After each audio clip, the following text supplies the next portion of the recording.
अब शुरुआत करेंगे खबरों की। एक बड़ी अपडेट ग्रेटर नोएडा से है। भीषण सड़क हादसे की खबर आ रही है। कंटेनर में घुस गई ऑल्टो कार और कार में फंसे लोगों को निकाला गया है। स्थानीय लोगों की मदद से निकाला गया है। ये देखिए, ऑल्टो कार कंटेनर में जा घुसी। भीषण सड़क हादसा ग्रेटर नोएडा में। स्थानीय लोगों की मदद से निकाला गया कार में फंसे लोगों को। भयावह हादसा, कार की हालत देखिए आप। आगे का हिस्सा पूरी तरह से समाप्त हो गया कार का, यह कहा जा सकता है। देखना होगा कि स्थानीय लोगों की मदद से निकालने जाने के बाद कार में जो लोग सवार थे उनकी स्थिति क्या है। भीषण सड़क हादसा ग्रेटर नोएडा में। सड़क हादसों की खबरें पिछले कुछ दिनों में जिस तरीके से आई हैं, खासकर कोहरा बढ़ने के बाद, विजिबिलिटी कम होने के बाद, वो डराने वाली है। और वो कह रही हैं कि वाहन बहुत संभाल के चलाए जाएं। इस वक्त साल के ये जो दौर चल रहा है, जिस तरीके से कोहरा और विजिबिलिटी कम है, इस दौरान बहुत सचेत रहने की आवश्यकता है। अगली खबर लखनऊ से है। जिम में वर्कआउट के दौरान डॉक्टर की मौत की खबर है। 41 साल के डॉक्टर संजीव पाल की वर्कआउट के दौरान मौत की खबर आ रही है। विकास नगर में एक जिम में यह हादसा हुआ है। बाराबंकी में तैनात थे डॉक्टर संजीव पाल, लेकिन पोस्टमार्टम से मौत की वजह अभी साफ नहीं है। ये थोड़ी चौंकाने वाली बात। ये देखिए आप देख सकते हैं उनको वर्कआउट करते हुए। रेड सर्किल किया गया है वीडियो में, जहां पर डॉक्टर वर्कआउट कर रहे हैं इस वीडियो में। और बहुत आप देखिए ध्यान से, और वहां पर वर्कआउट करने के दौरान ही अचेत हो जाते हैं, उनकी मौत हो जाती है। जो जिम में लोग वर्कआउट कर रहे हैं वो भाग के उनकी तरफ आते हैं। इस वीडियो में बहुत साफ साफ देखा जा सकता है। मृत डॉक्टर की उम्र 41 साल थी।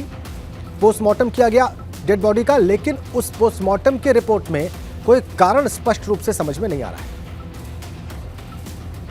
जिम में लगे सीसीटीवी में यह सब कुछ रिकॉर्ड हो गया। एक और बड़ी अपडेट, पूर्व मंत्री याकूब कुरैशी की कोर्ट में पेशी हुई है। मेरठ पुलिस उन्हें कोर्ट में पेश कर रही है और अवैध मीट प्लांट मामले में उनकी गिरफ्तारी की गई है। दिल्ली से बेटे के साथ गिरफ्तार हुए हैं पूर्व मंत्री याकूब कुरैशी, और दोनों पर इनाम भी था 50-50 हजार रुपयों का। ताजा अपडेट, दिल्ली से गिरफ्तार किए गए हैं बाप और बेटे। 50-50 हजार के इनामी थे। अवैध मीट प्लांट मामले में गिरफ्तारी की गई है और मेरठ की कोर्ट में इनकी पेशी की जा रही है। ताजा अपडेट, अवैध मीट प्लांट मामले में गिरफ्तार हुए याकूब कुरैशी और उनके बेटे। दोनों पर इनाम था 50-50 हजार रुपयों का। पूर्व मंत्री गिरफ्तार हुए, उनकी कोर्ट में पेशी हो रही है, इसलिए निश्चित रूप से यह बहुत बड़ा मामला। हम आपको सीधा मेरठ ही लिए चलते हैं। सनुज शर्मा इस वक्त उस कोर्ट परिसर में मौजूद है जहां पर पुलिस पेश कर रही है याकूब कुरैशी को और उनके बेटे को। सीधा सनुज के पास अब चलेंगे, उनसे ज्यादा जानकारी हासिल करेंगे। उनके पास ज्यादा अपडेट्स हैं इस सारे प्रकरण से जुड़ी हुई। वो बताएंगे कि पुलिस कोर्ट में क्या बात कह रही है इन दोनों को पेश करने के बाद। सनुज। हाँ देखिए, बिल्कुल जो याकूब कुरैशी और उनके बेटे इमरान कुरैशी हैं, दोनों की स्पेशल गैंगस्टर कोर्ट में पेशी है। अंदर सुनवाई चल रही है। जो याकूब कुरैशी के वकील हैं धर्मेंद्र सिंह यादव, उनसे हम बात कर लेते हैं। वकील साहब, क्या क्या रहा बहस? अभी हम लोगों ने जो रिमांड है उस पर हमने बहस किया है कि हमारा कहना ये है कोर्ट में कि जो गैंगस्टर एक्ट के अंतर्गत हमें यहाँ पे लाया गया है वो गैंगस्टर एक्ट हमारे ऊपर नहीं बनती है। बहस पूरी हो गई है, अभी ऑर्डर का इंतजार है। अच्छा, क्या लग रहा है? हमें उम्मीद है कि हमारे ऊपर से जो गैंगस्टर एक्ट के अंतर्गत हमें लाए हैं वो रिमांड रिफ्यूज़ होना चाहिए। अच्छा, एक वो बात में निकल के आ रही थी कि पुलिस ने कोई रिमांड मांगा था, तो पुलिस ने 14 दिन का जुडिशियल कस्टडी रिमांड मांगा है। PCR के लिए अप्लाई नहीं किया। अच्छा, थोड़ी देर में हो जाएगा? हाँ जी, थोड़ी देर। अच्छा, तो आपने ये पक्ष रखा कि गैंगस्टर नहीं बनता, क्या उसके पीछे तर्क दिया? तर्क ये दिया कि जिन सेक्शंस और जो गैंग चार्ट है उसके अंदर जो मुकदमे हम पे लगाए गए हुए हैं वो मुकदमे गैंगस्टर एक्ट के अंतर्गत नहीं आते, और उन मुकदमों को लगाया गया है जो सारे मुकदमे ख़त्म हो चुके हैं। तो इस आधार पे हम लोगों ने कोर्ट के सामने अपना पक्ष को रखा है और न्यायालय थोड़ी देर में अपना निर्णय सुनाएगा। अच्छा, सामने वाले जो वकील उन्होंने भी अपना पक्ष रखा था, वो क्या चीज़ कह रहे हैं? जो अभियोजन है उसकी तरफ से ये कहना है कि चूँकि मुकदमे काफ़ी हैं इसलिए इन पर गैंगस्टर एक्ट अप्लाई होता है। हमारा act as for the act is concern, धारा 2 गैंगस्टर एक्ट की ये कहती है कि जिन सेक्शंस के अंदर हमारे सामाजिक रूप से कोई हमने अपराध नहीं किया, इसलिए जो मुकदमे दिखाए गए हैं वो पॉलिटिकल मुकदमे, उन आधार पर हमारे ऊपर गैंगस्टर एक्ट नहीं लगना चाहिए। थोड़ी देर में तस्वीर साफ हो जाएगी। बिल्कुल, थोड़ी देर में न्यायालय का निर्णय आएगा और तस्वीर साफ हो जाएगी। तो देखिए, ये याकूब कुरैशी वकील है, लेकिन दूसरी तस्वीर और मैं दिखा देता हूँ कि किस तरीके से यहाँ देखिए सुरक्षा के जो बेहतर और पुख्ता इंतजाम यहाँ पर किए गए हैं। ये देखिए पूरा जी।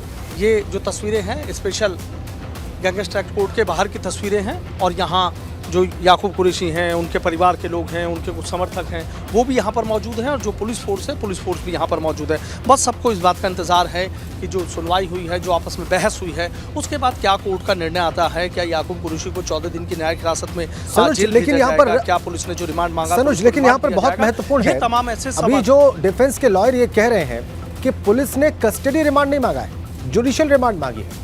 हमने अक्सर देखा है सनुज की गैंगस्टर एक्ट लगाने के बाद या इस प्रकार के तर्क देने के बाद जिसमें यह कहा जाता है कि अभियुक्त पर बहुत सारे मुकदमे दर्ज हैं, फिर कस्टडी रिमांड मांगी जाती है, लेकिन डिफेंस के लॉयर कह रहे हैं कि कस्टडी रिमांड पुलिस ने नहीं मांगी है। इसका क्या कारण निकलकर सामने आ रहा है सनुज? देखिए सबके अपने अपने तर्क, अपनी अपनी बातें हैं, लेकिन जिस तरीके से पुलिस ने दावा किया कि तमाम मुकदमे हैं, बहुत सारे मुकदमे हैं, मुकदमों की एक लंबी फहरिस्त है और उस लंबी फहरिस्त के चलते ही जो गैंगस्टर एक्ट है वो लगाया गया है। अब थोड़ी देर में जो कोर्ट है वो अपना आदेश सुना सकती है कि क्या है, क्या चीज़ें नहीं हैं। जो दूसरे पक्ष ने अपना पक्ष रखा, जो याकूब कुरैशी ने अपना पक्ष रखा, तो उन पक्षों को सुनने के बाद क्या फैसला लिया जाता है। लेकिन इतना ज़रूर है कि ये आज की एक बड़ी कार्रवाई कहीं ना कहीं है कि आप ये सोचें कि 31 मार्च को मुकदमा इस मामले में कायम किया गया था, जो खरखौदा में अवैध रूप से जो मीट प्लांट चलाया जा रहा है, उस मीट प्लांट मामले में 17 लोगों को नेम्ड किया गया था। लेकिन याकूब कुरैशी और याकूब कुरैशी के जो बेटे इमरान है वो तभी से फरार थे। लगातार लोकेशन मिल रही थी, लेकिन उसके बाद लगातार लोकेशन बदल जाती थी। कभी कोई दिल्ली की बता रहा था, कभी कोई राजस्थान की, कभी कोई मुंबई की, तो तमाम चीज़ें रही। लेकिन उसके बाद क्राइम ब्रांच को सूचना मिली और क्राइम ब्रांच को जब ये सूचना मिलती है कि दिल्ली में ये लोग हैं, तो रात के वक्त वहाँ पर दबिश दी जाती है और जो चांदनी महल थाना इलाका है वहाँ के एक फ्लैट में रह रहे थे, वहाँ की लोकल पुलिस को लिया जाता है। एसपी क्राइम अनित कुमार, उनकी टीम मौके पर गई थी और उसके बाद जाके याकूब कुरैशी को तड़के वहाँ से गिरफ्तार किया गया। कुछ पूछताछ में अहम बिंदु आए हैं, हो सकता है कि पुलिस अधिकारी इस मामले में जल्दी कुछ और भी बड़े खुलासे कर दें, लेकिन फिलहाल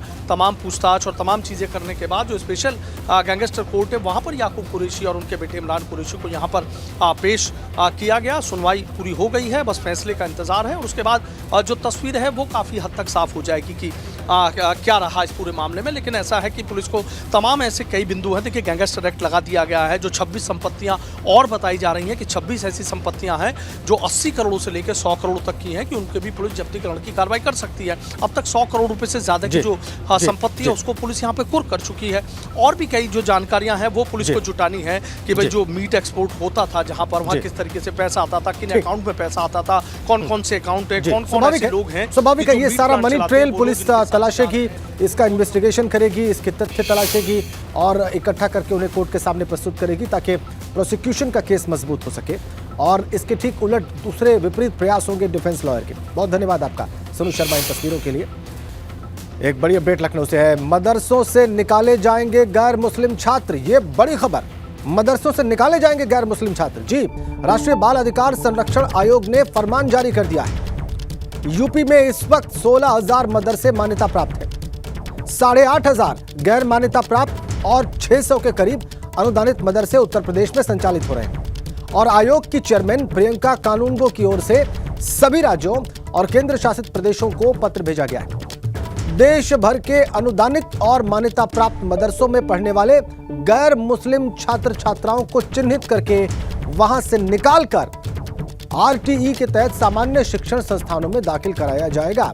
ये बड़ी खबर, ये बड़ी खबर। शैलेश अरोड़ा इस वक्त हमारे संवाददाता लखनऊ से हमारे साथ जुड़ गए। शैलेश, ये आदेश मैंने अभी दर्शकों को बताया, थोड़ा और विस्तार में बताएं और कारण क्या बताया गया है इस आदेश के पीछे का वो भी स्पष्ट करें।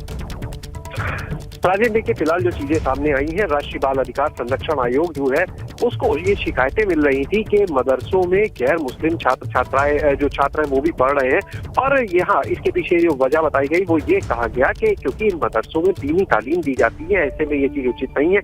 इस तरह की शिकायतें आने के बाद राष्ट्रीय आयोग की तरफ से इस मामले में सभी राज्यों को, जो केंद्र शासित प्रदेश है, उनको पत्र लिखा गया है और ये कहा गया है कि इन मदरसों में चिन्हीकरण किया जाए जो इस तरह से गैर मुस्लिम छात्र हैं और उसके बाद उनको वहां से निकाला जाए। निकालने के बाद आरटीई के तहत जो अन्य विद्यालय है, अन्य जो सामान्य विद्यालय है, वहां पर उन लोग का दाखिला कराया जाए।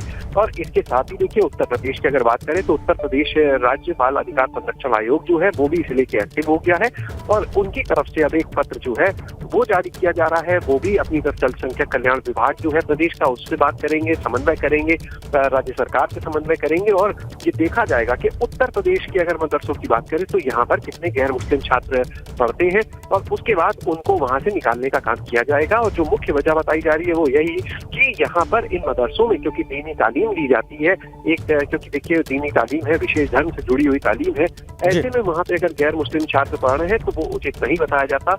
और यही वजह, यही तर्क देते हुए, और देखिए 8 तारीख को इस मामले में जो पहला पत्र था, हम आपको बताएं 8 तारीख को राष्ट्रीय बाल अधिकार संरक्षण आयोग ने लिखा था, जिसके बाद से ये पूरी हलचल शुरू हुई है और अब राज्य स्तर पर इसको देखकर जो बाल अधिकार संरक्षण आयोग है वो अपनी कार्रवाई आगे बढ़ाने जा रहा है। ठीक है, शुक्रिया आपका शैलेश। आगे बढ़ते हैं, अगली खबर लखनऊ से है। भाजपा ने शिक्षक स्नातक एमएलसी चुनाव की रणनीति बना ली है। भारतीय जनता पार्टी ने 39 जिलों के हर वोटर तक पहुंचने का एक प्लान तैयार किया है। मतदाताओं तक पहुंचने के लिए भाजपा 3 चरणों में अभियान चलाएगी। मतदाता संपर्क प्रमुख की अगुवाई में एक टीम बनाई जाएगी और आज से चुनाव से जुड़े सभी जिलों में जाएंगे भाजपा के नेता। विस्तृत रणनीति भारतीय जनता पार्टी की स्नातक एमएलसी सीटों को लेकर, उस चुनाव को लेकर, शिक्षक स्नातक एमएलसी सीटों के चुनाव को लेकर भारतीय जनता पार्टी बहुत डिटेल स्ट्रेटजी तैयार कर चुकी है। आइए आपको एमएलसी चुनाव में भाजपा की तैयारी के बारे में थोड़ा और विस्तार से बताते हैं। 39 जिलों के हर वोटर तक पहुंचने की तैयारी है भारतीय जनता पार्टी की। सभी जिलों में भाजपा के नेता जाएंगे। सांसद, विधायक, एमएलसी, मेयर, ब्लॉक प्रमुख, सबको जिम्मेदारी दी गई। हर वोटर पर एक भाजपा कार्यकर्ता तैनात किया गया है।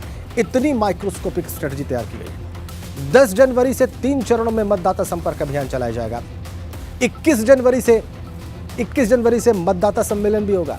3 एमएलसी सीट पर बड़े कॉल सेंटर बनाए जाएंगे। गोरखपुर, फैजाबाद, कानपुर, बरेली, मुरादाबाद में कॉल सेंटर बनेंगे 3 एमएलसी सीट्स पर। एक कॉल सेंटर पर 25-25 कार्यकर्ताओं की तैनाती होगी और हर सीट के हिसाब से एक सोशल मीडिया टीम भी बनाई जाएगी। बूथ के हिसाब से व्हाट्सएप ग्रुप बनाए जाएंगे। व्हाट्सएप ग्रुप को 2-2 कार्यकर्ता बीजेपी के संचालित करेंगे। इतनी विस्तृत रणनीति है भारतीय जनता पार्टी की इस चुनाव को लेकर।